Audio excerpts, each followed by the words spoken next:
Benvidos a unha nova edición de Vigo a Debate. En esta ocasión convocamos a nosa mesa política e que hai moitos asuntos que debatir e como sempre nos quedamos curtos, os presento xa rapidamente que senón o tempo pasa voando. Soudo de dereita a esquerda onde os teño máis lonxe. En primeiro lugar a exconselleira do Partido Popular, Teresa Cendón, que tal? Moi boa tarde. Boa tarde a todos. Tamén está con noso exsecretario comarcal da CIGA, Serafín Otero, que tal? Moi boa tarde. Moi boa tarde. O xornalista e escritor Manuel Lorío, que tal? Buenas tardes. E tamén o exconselleiro do Partido Socialista, Xulio Calviño, que tal? Moi boa tarde. Hola, boa tarde. En primeiro lugar, vos quería preguntar porque hai un ano e medio aproximadamente se celebraba unha xuntanza entre Abel Caballero e Alfonso Rueda, foi o 25 de suño de 2024, no que parecía que se poñía os cimentos para unha mellora das relacións entre o Concello de Vigo e a Xunta de Galicia, pero pasa o tempo seguimos moi atascados e sempre botando as culpas uns a outros, agora co tema da TEA, a ampliación de IFEBI, temos tamén a financiación do túnel del Duallen, en fin, que estamos aquí nunha especie de liorta que a xente está moi confundida de que pasa aquí, se hai un que é máis culpable que outro, son os dous. A ver, Teruca, con esa situación que temos ahora mesmo aquí na política viguesa, porque ao final obras importantes. Eu non vou a buscar culpables, nin señalar culpables, porque, bueno, toda a cidadanía coñece a situación. Daqueles acordos, entre comillao, acordos verbais, daquela xuntanza, ningún. O sea, estás falando do OIFEBI. O IFEBI está pendente dun convenio riba da mesa do alcalde para a súa asinatura. O sea, a Xunta cedeu a todas as peticións do Concello de Vigo, incluiu a zona franca no padroado, que realmente era o único objetivo do alcalde, o sea, ostentar o poder do padroado do IFEBI. Non se trata de buscar culpables a esta situación, é unha situación lamentable para os cidadáns, este bloqueo dos investimentos na cidade de Vigo.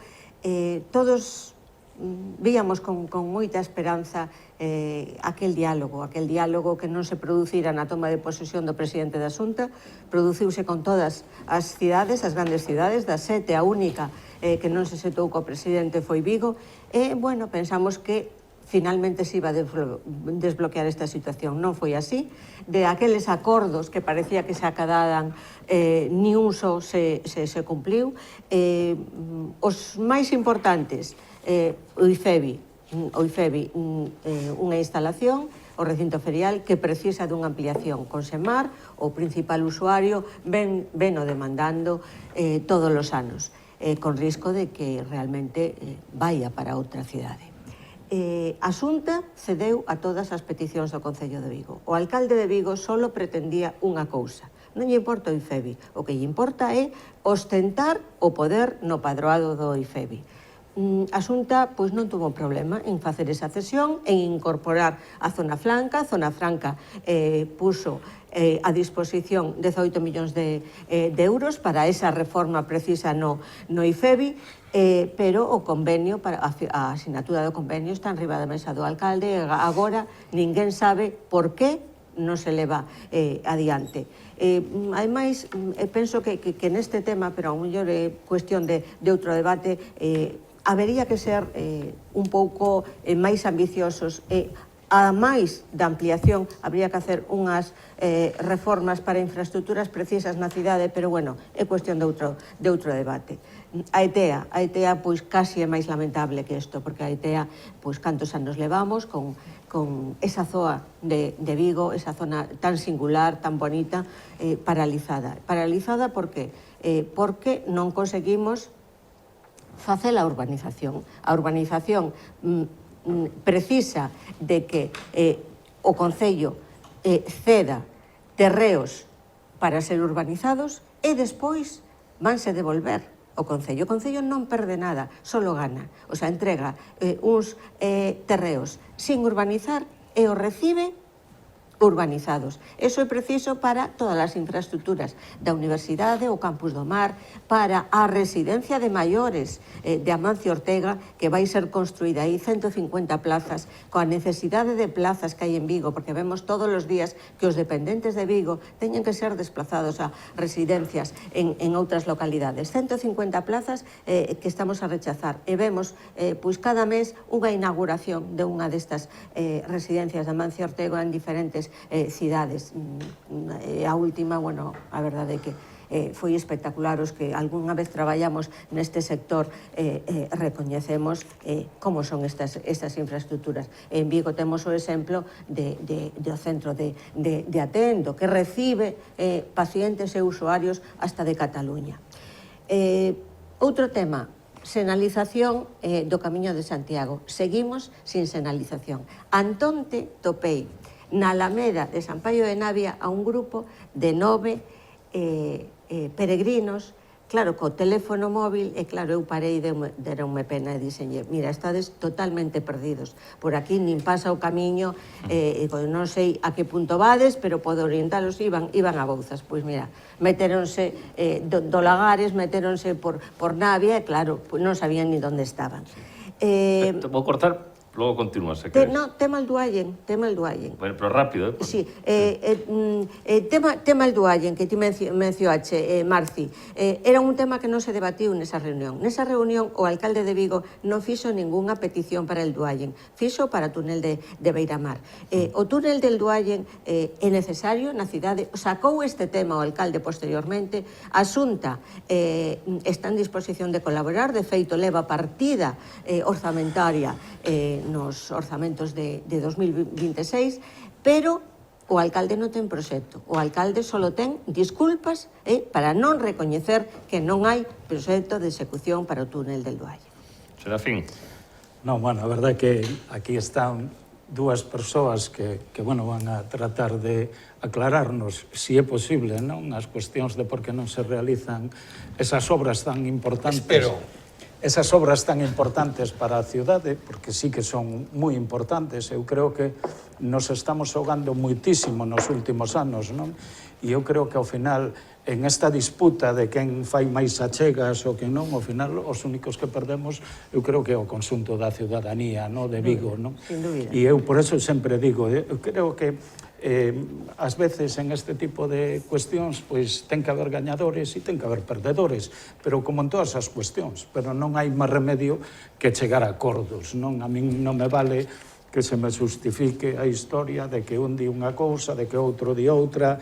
A verdade é que tanto uns como outros sempre parece que queren moito ponela en marcha, pero tamén fan todos os pasos para logo non facelo, non? E a verdade é que eso é algo que haberá que solucionar. Primeiro, porque a ampliación do IFEBI é algo que nos apremia urgentemente, sobre todo polo que se refire ao tema de conservar, non? Que é importantísimo para a nosa cidade e o que reporta económicamente, non? 250 millóns en cada unha das feiras anuais que fan, non? Que creo que é unha cuestión moi importante, pero logo todo o que pode reportar tamén de interés e tal, sobre todo que eso poda valer como un referente tamén no tema turístico, non? No que é nos congresos e as feiras para a cidade, que é unha cuestión moi importante. Sobre o tema da ETEA, bueno, pois que decir exactamente o mesmo, que estamos na mesma situación donde hai acordos incluso coa universidade para o tema do Centro de Investigación Mariña e o futuro do Campus do Mar, que ao final tamén temos aí paralizado exactamente igual que outras infraestructuras. E o tema del Duallen aí, bueno, non vou a falar pouco porque eu creo que non era necesaria habernos metido en esa obra super non sei que, e ademais me consta que en estes últimos 4 anos que estuvo o túnel pechado, a verdade é que nos habituamos moi ben ao movimento do tráfico e sobre todo se respira no centro da cidade un aire puro diferente e unha tranquilidade absoluta a hora da mobilidade da xente. Entón eu creo que tamén sería algo que habería que poñer en práctica. E outro, bueno, porque ao final imos a invertir aí 40 millóns de euros, que eu non sei se iso ao final vai a ser a tranquilidade e tal. Hai que darse conta que aínda que se vai a soterrar o tráfico, por algunha parte terá que sair os fumes, non? Eso terá respiraderos e, bueno, e o que é esa parte de Policarpo San, bueno, pois ao final vai haber moitos coches e moita circulación, algo que en este momento non existía. Orío. Bueno, yo casi esperaba la respuesta de Xulio, porque es el que tiene la palabra. En mi caso, Yo lo que estoy es muy de acuerdo con Serafín, es decir, este entorno o este ámbito que se respira en todo el país de confrontación que no debería ser así. Yo, que soy aficionado a la historia, pues recuerdo duetos políticos como el de Cánovas y el de Sagasta o el de pues, no sé, pues el de Dato y Canalejas, tal, que son personajes contrapuestos, pero que la realidad política les aboca a entenderse, ¿no? Yo no creo que fuese Vigo una ciudad en la que iba a romper esa tradición de no querer dialogar los dos grandes partidos. En este caso, hombre, yo creo que ambos tienen una responsabilidad a la hora de ponerse de acuerdo en plantear un futuro para la ciudad de Vigo, pero evidentemente quien gobierna Vigo no es el presidente de la Xunta, es el alcalde de Vigo, y el alcalde de Vigo, pues en este caso, por ejemplo, yo tengo la experiencia propia de encontrarme con un grupo de peregrinos polacos, concretamente, gente joven, y cuando les pregunté qué estaban haciendo, pues estaban exactamente igual de despistados, porque claro, una situación como esta, pues no parece razonable. El alcalde de Vigo tiene que señalizar o debe señalizar su ciudad para que una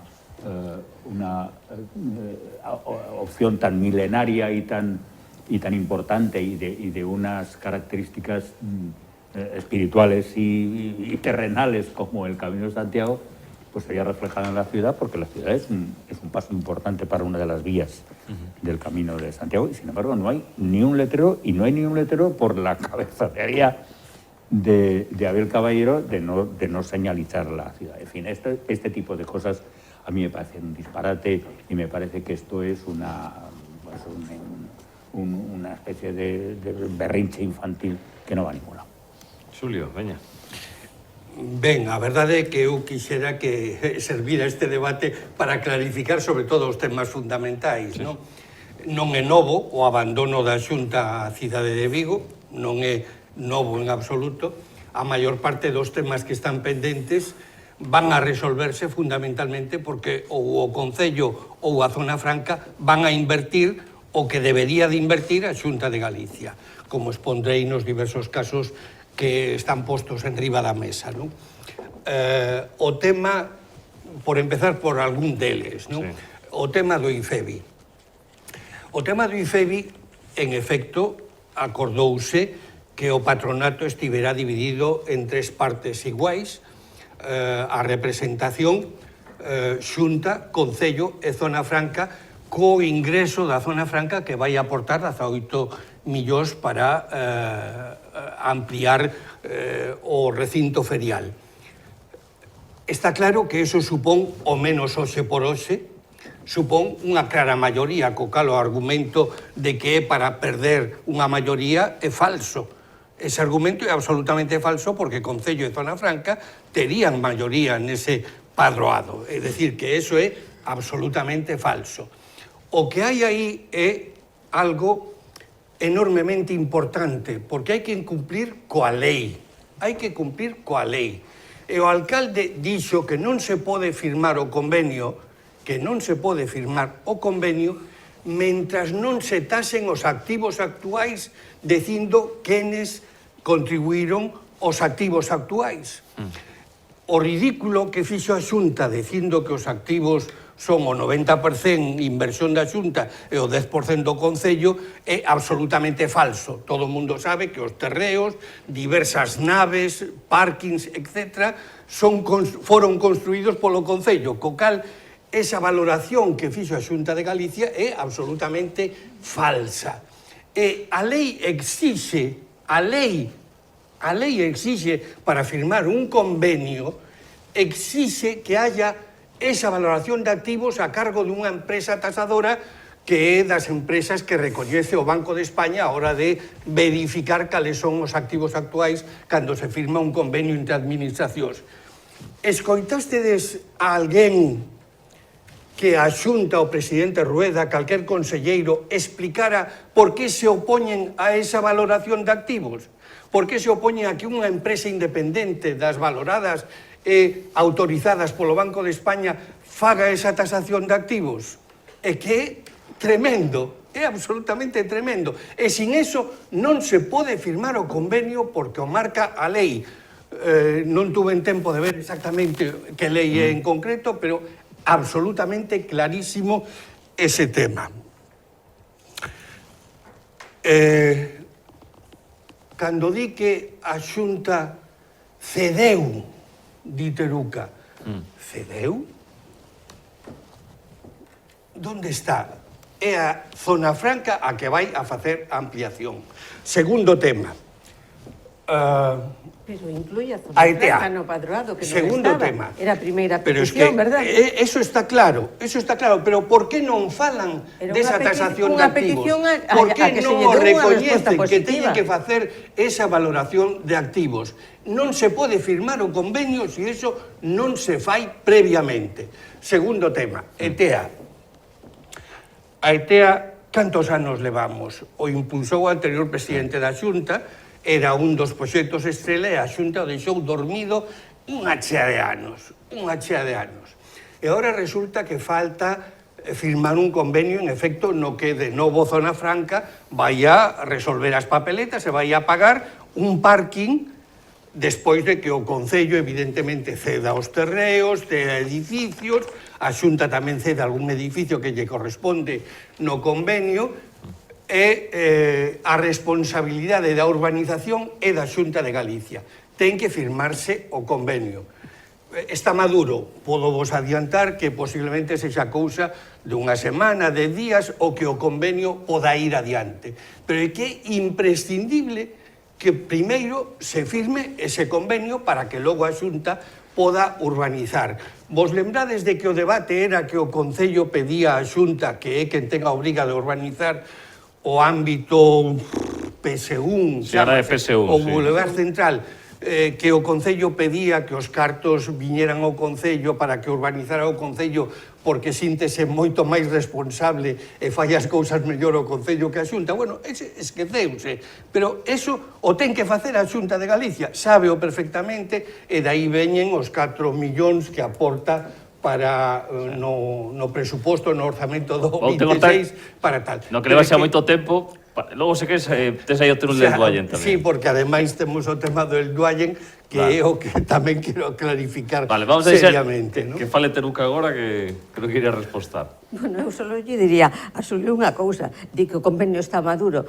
Bueno, como deixedes madurar un pouquiño máis, vai a empodrecer, vamos, a ver, Xulio, é que no tema da ETEA, é que se nos remontamos á historia, é que o Concello nin sequera é propietario de nada porque non lle pagou a Zona Franca. Así como a Xunta foi pagando parcialmente anos a, o Concello non aportou nada. Pero bueno, é que de verdad, é que a ti algunha administración che diga, déixame este terreo baleiro, devolvocho urbanizado, e que diga que non, é que non entende ninguén, non entende ninguén. Pero o problema auténtico é que a cidade está renunciando a inversións aí, que a Universidade de Vigo está retrasando inversións aí, que é lamentable. O sea, as inversións que veñen de fora, hai que porlle alfombra rosa. E isto é o que non está sucedendo, Xulio. Isto é o que non está sucedendo.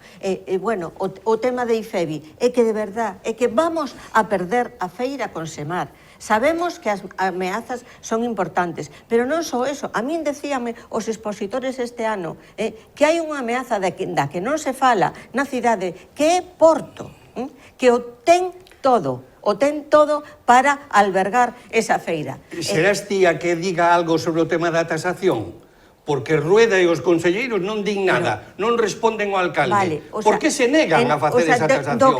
É imprescindible para firmar o convenio. É de por pedras no camiño, sempre. No, perdona, requisito absolutamente obligado. O fondo desta cuestión é sempre a mesma. O alcalde de Vigo non quer que se inverta na cidade se non é da súa man. Ti mesmo diseche que na urbanización da ETEA o alcalde exixía que os cartos viñeran para o Concello para facela el, pero se a obriga, como ti ben diseche, é da Xunta de Galicia, deixa que a Xunta de Galicia o urbanice, ou que acaso a Xunta de Galicia o vai a facer mal. Pois mira, a mostra a temos en Navia, como se fai primeiro, en todos os polígonos que se van a construir vivendas, primeiro fai a urbanización e despois iníciase a construción. Ese é o camiño, e ademais estáse facendo ben e con agilidade. Non sei por que temos medo a eso, non é que teñamos medo a eso. O que pasa que queremos que todas as fotografías desa inversión sexan de Abel Caballero coa pala. Eso é o último fin. O último fin do alcalde é ese, e non consinte que nesta cidade ninguén corte cintas que non sexa el. Túnel del Duayen, para que falen os Mirade, o túnel del Duayen, porque do resto non me contestaches a nada. O túnel del Duayen. A Xunta ten, dende o 23 de xullo, o proxecto básico e o cronograma temporal de como se prevén que vayan as obras. O ten desde o 23 de xullo.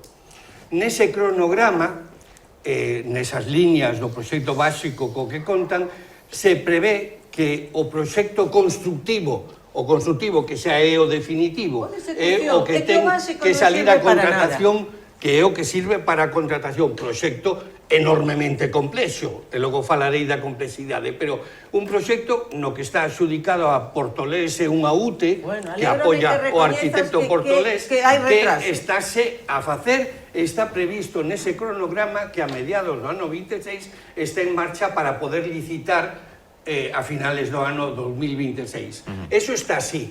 Que pequenas pedras puxo a Xunta previamente? Pois, por exemplo, o tema das obras que require a protección do olivo, do centenario olivo, que están aprobadas felizmente por parte de Medio Ambiente dende o 28 do mes pasado, é dicir, a semana pasada.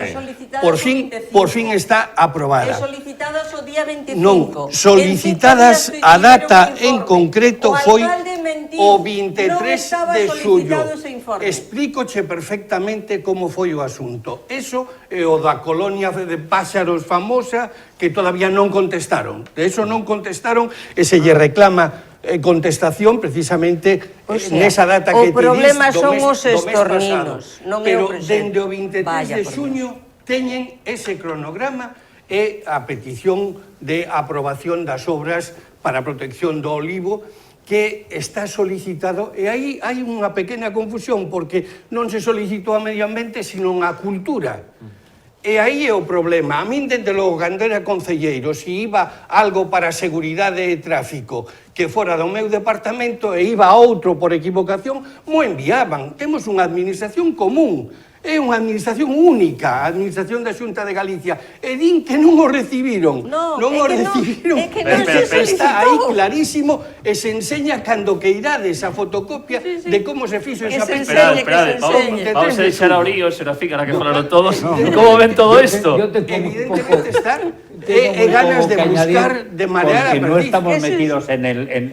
Estamos ao desfile de la Mele. Como ciudadanos.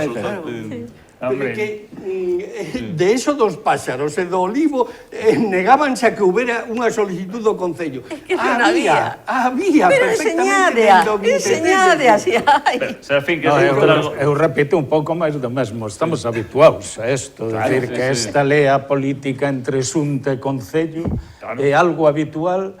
Eu creo que nos últimos 15 anos, é dicir que non é algo... Posicionarvos cos argumentos non calea que ten unha justificación porque hai uns argumentos e hai uns motivos para que as cousas que retrasen, porque non hai ningún alcalde tan tonto que non quera ver obras na súa cidade. Bueno, eu creo que os motivos son que hai que sentarse e poder e levantarse cando un chega a un acordo. Esos son os motivos e eso non se está facendo. E aí, e é verdad que eu sei que a Xunta, eu te dou a razón, e é verdad que a Xunta non invirte todo o que tiña que invertir na cidade de Vigo dende fai un montón de tempo, dende o 2009 nos ten abandonados. Eso é certo, e aí non llevamos a dar máis voltas, pero tamén sabemos e somos conscientes de que hai unha actitud por parte da alcaldía que tamén paraliza algúns proxectos que poderían ir adiante con moitísima máis asilidade. E iso tamén é real, porque, home, nós tamén estamos no Concello e vemos o día a día e como se contesta e como non se recibe, como non se fai absolutamente caso de nada, de ninguna proposición ou de ninguna cuestión que poña a oposición. E iso é certo, e non pasou nunca, non pasou nunca a nivel do Concello. É dicir, hai unha falta de respeto, incluso a oposición. A ver, Orío. No, es que yo suscribo eso porque la visión que tiene el ciudadano de a pie, que no está metido en los entresijos de las ambas administraciones, tiene el mismo sentimiento que está expresando Serafín, es decir, el hecho de que desgraciadamente no hay manera de que se entiendan unas administraciones que, si se entendieran, probablemente ganaríamos todos, ganaría la ciudad, ganaría la ciudadanía, ganarían las instituciones, y eso se prolonga durante mucho tiempo, y en estos momentos, desgraciadamente, o esa es nuestra visión o nuestro panorama, es una situación, es un problema irresoluble. Es decir, no hay en estos momentos, dada la situación general del país, dada la situación general de la política territorial, dada la situación general de la política municipal, es una situación irresoluble. Es decir, no vamos a poner de acuerdo ni vamos a conseguir que ambas partes se sienten sin tapujos, sin predeterminaciones, es decir, con buena voluntad y con sentido común y sentido del deber, no lo vamos a conseguir. Yo, desgraciadamente, en ese sentido, soy muy pesimista. Facemos un alto no camiño e volvemos aquí neste Vigo a Debate nun intre.